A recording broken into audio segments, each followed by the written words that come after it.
ማርያም ቤዛዊት አትባልም። የዲያብሎስ መርዝ እኮ ገና አልተነቀለም። ገና እኮ ነው።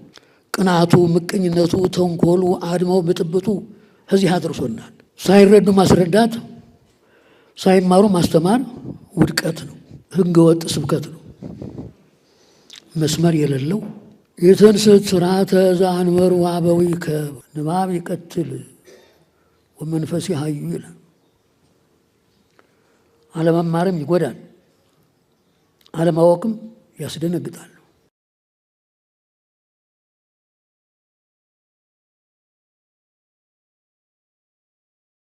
ብፁዕ ወቅዱስ አባታችን አቡነ ማትያስ፣ ብፁዕ አቡነ አብርሃም በጠቅላይ ቤተ ክህነት ጠቅላይ ሥራ አስኪያጅ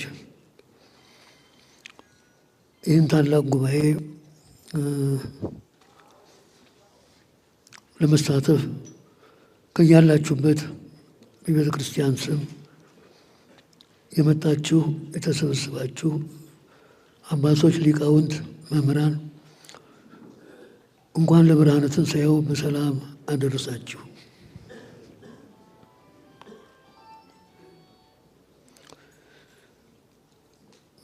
ከሰነበተው አጀንዳ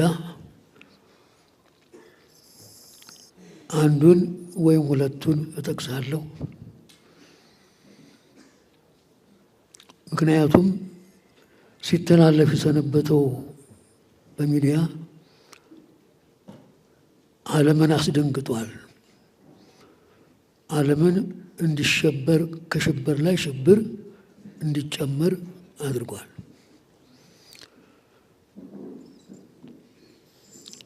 ማርያም ቤዛዊት አትባልም የሚለው አነጋገር ዓለም እየተነጋገረበት ነው። ለምን?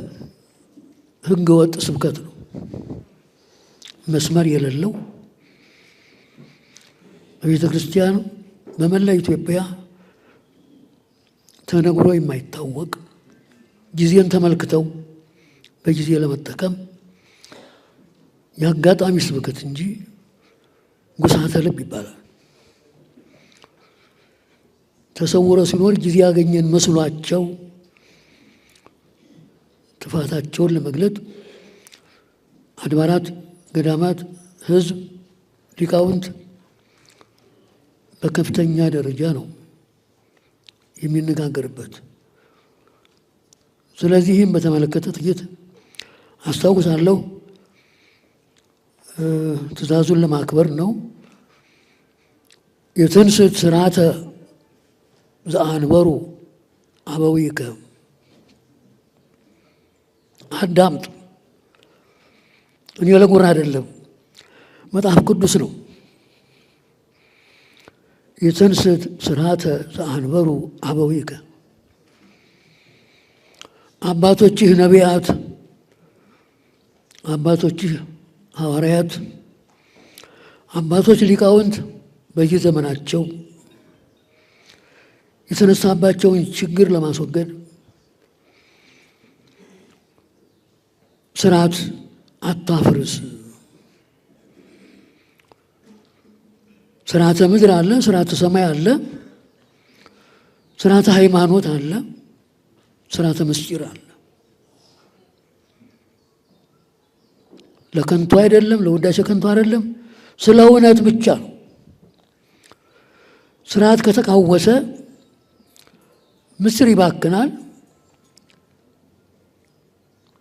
ከሃይማኖት ውጭ የሆኑ ሰዎች ይደሰታሉ። በሀገር ጥፋት፣ በትምህርት መለወጥ ጸጥታ ይደፈርሳሉ። የእኛ ስኗችን ለምንድን ነው? ማንን ልናገለግል ነው?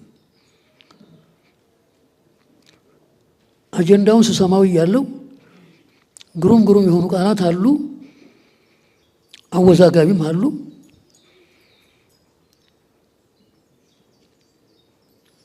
የአነጋገር ስህተት መስለው የሚታዩ በሊቃውንት ደረጃ ተሰምተዋል። ሳይረዱ ማስረዳት፣ ሳይማሩ ማስተማር ውድቀት ነው። ተው፣ ጭብጨባ የለም።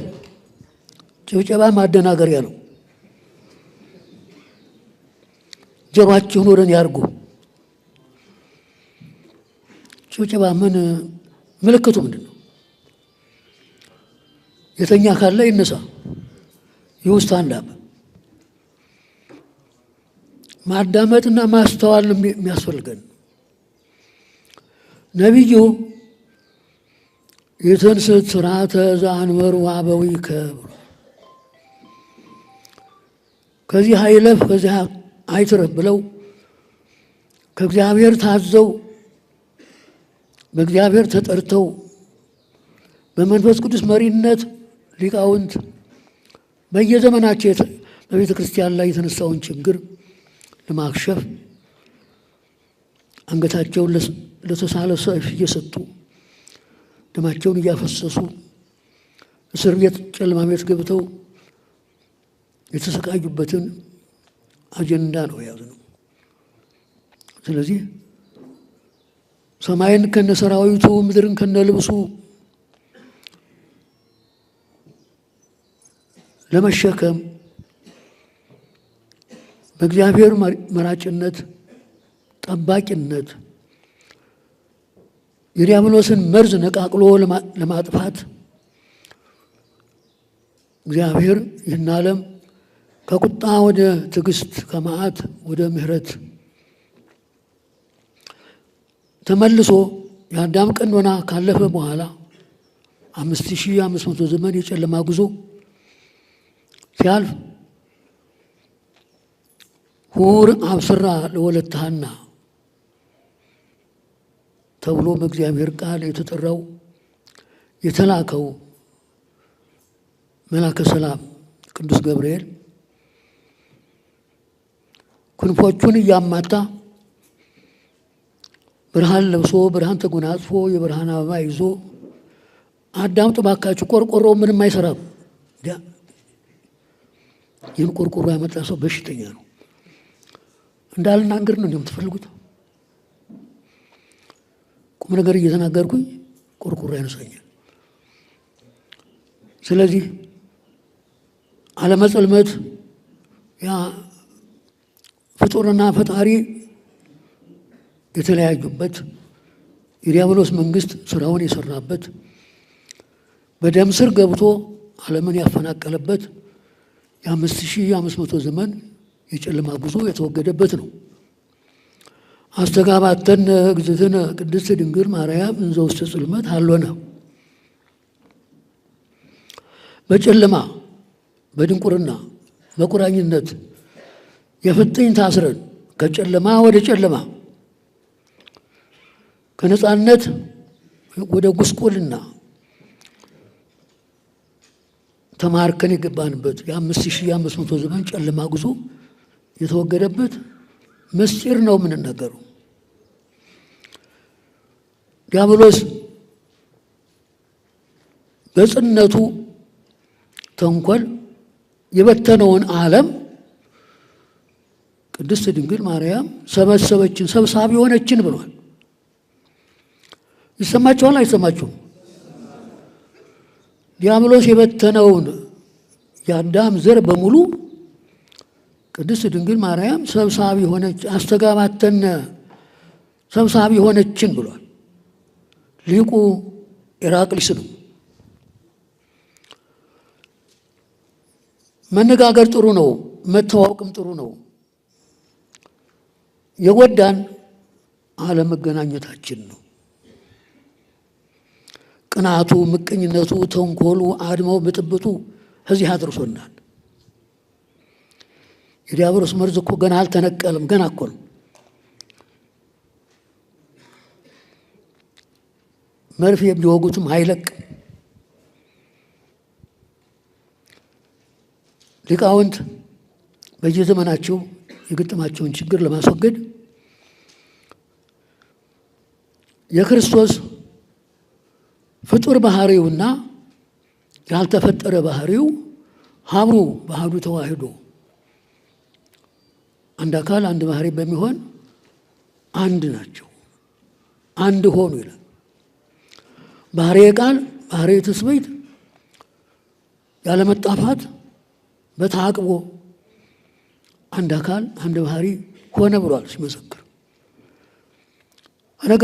ከነገር ቀደም ምስጢር ለመስማት ቅኔ መማር ያስፈልጋል።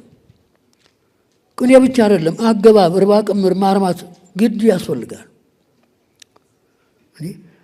ተናገረ ይበሉኝ አይደለም፣ እውነተኛውን ጉዞ ለማግኘት የመጻሕፍትን ስልት አካሄድ በጥንቃቄ ለመረዳት በጉራ አይደለም። ቅኔ ከናገባቡ ተመርቋል ብሎ ይላኩታል። አንድ ተራ ሰዋሰው ብንጠይቀው መልስ የለም። የቅኔዎቹም ማካሄድ አላቸው እኮ መንገድ አላቸው። ለጉራም አይደለም። የተሰወረ ለመግለጥ የራቀ ለማቅረብ የጠላትን ጉዞ ለመረዳትም ለማስረዳትም መማር ያስፈልጋል። መጽሐፍቱን ማን ገልጦ ያወቃቸው ሰው አለ እንዴ? የለም እኮ። በስልጣን አይደለም፣ እውቀት በስልጣን አይደለም። ስልጣን ለማደራጀት ብቻ ነው። መምህራን የታሉ አሉ? እውነተኞች መምህራን አሉ? የለም። ገና እኮ ነው። ችግራችን ገና ነው። ባህርየ ቃል ባህርየ ትስብእትን ሳያቀልጠው፣ ባህርየ ትስብእት ባህርየ ቃልን ሳይውጠው፣ ባህርየ ቃል እርቀቱን፣ ምጥቀቱን፣ ኃያልነቱን፣ ቀዳማዊነቱን፣ አስገኝነቱን፣ ኃይሉን እንደያዘ ባህርየ ትስብእትም ግዙፍነቱን፣ ደካምነቱን፣ ውሱንነቱን፣ ደካምነቱን እንደያዘ በተዓቅቦ አንድ አካል አንድ ባህሪ ሆነ ነው። አንድ አካል አንድ ባህሪ ሆነ። ሙሴ በትንቢቱ በደብረ ሲና ባየው ዕፀ ጳጦስ ላይ ሐመልማሉ ከነበልባሉ ነበልባሉ ከሐመልማሉ ሳይለይ ነበልባሉ ሐመልማሉን ሳያቃጥለው ሐመልማሉም ነበልባሉን ሳያጠፋው አየ። ይህንን እነ ቅዱስ ቄርሎስ እነ ቅዱስ ኤፍሬም አብራርተው በሚገባ አስቀምጠውታል። ወልድ ይትሜሰል በዕንቆ ባህርይ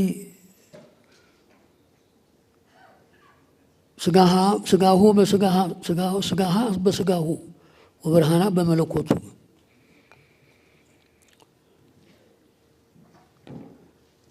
እንግዲህ ታች ዕንቆ ባህርይ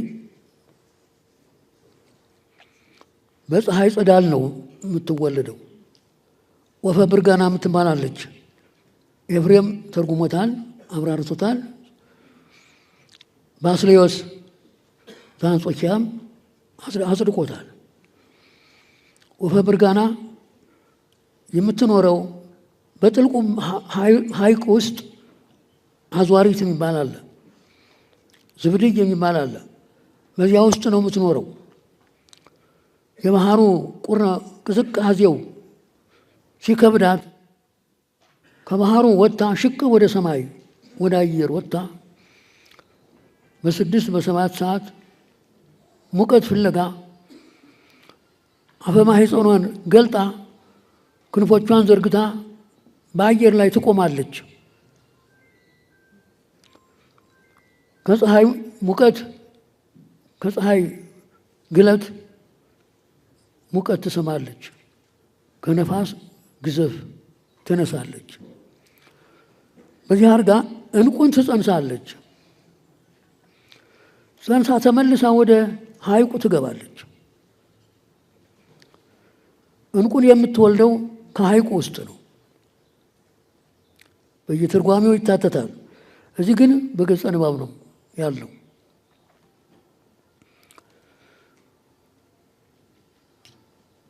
ዘር የለውም፣ ሩካቤ የለውም። ለትስብእትና ለመለኮት አንድ አካል አንድ ባህሪ ለመሆን በሕቱም ድንግልና መጸነስ፣ በሕቱም ድንግልና መወለድ፣ ከወለዱ በኋላ በድንግልና ጸንቶ መኖር። ቅድም ብዙ ሲነበብ ሰምቻለሁ። ቅዱስ ያሬድ እንደተገለጸለት አንጽሖ ሥጋሃ ቅዱሶኪሃ ሀደረ ላዕሌሃ ይላል። ብዙ ጊዜ እዝል ከመጣ ይህን ሳያወሳ የሚሄድ ነገር የለም። ይሄ የተሰወረባቸው ብዙ አባቶች አሉ። እንዴ ንባብ ይቀትል ወመንፈስ ይሃዩ ይላል። አለመማርም ይጎዳል፣ አለማወቅም ያስደነግጣል። አንጽሖ ሥጋሃ ቅዱሶኪሃ ማለት ምን ማለት ነው? ጥሬ መጽሐፍ ቅዱስ እያነበቡ መመሪያ የሌላቸው በሜዳ የተወለዱ ዘመናዊያን ሰባክያን ሲቸገሩ ሌላውንም ሲያስቸግሩ ይሰማሉ። ብዙ ጊዜ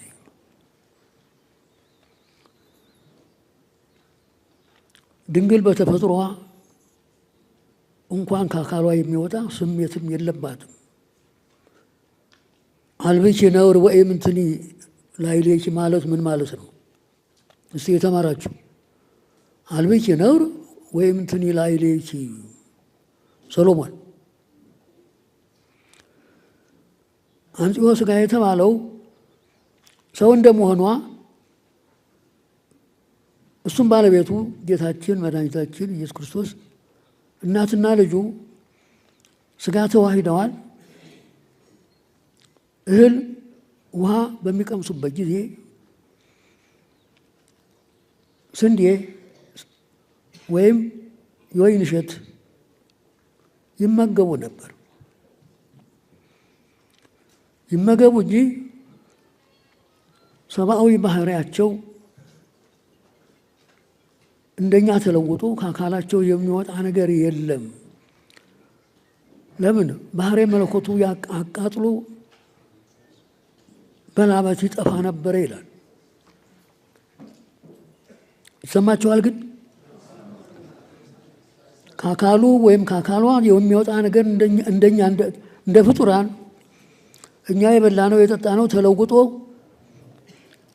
አሰሩ ወጥቶ ይወድቃል። ንጥሩ በደም ስር ገብቶ ኃይል ይሆነናል። ደካሞች ስለሆነ ነው።